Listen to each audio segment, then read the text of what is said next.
This is the Lone Creator YouTube. We hope this video helps. You start by installing and signing in. Use your main Google account so photos sync across devices. Once signed in, enable backup and sync to save new photos to the cloud automatically. Make sure you grant storage and camera permissions so the app can access and upload images. After that, open the app and let it scan your device. Initial indexing may take minutes depending on library size.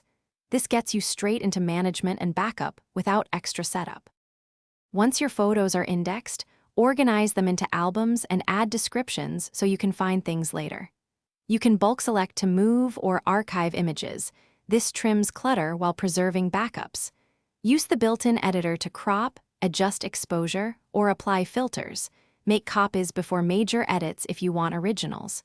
You can also search by people, place, or object. Google Photos auto tags for you, so learning search terms speeds retrieval and keeps your library tidy.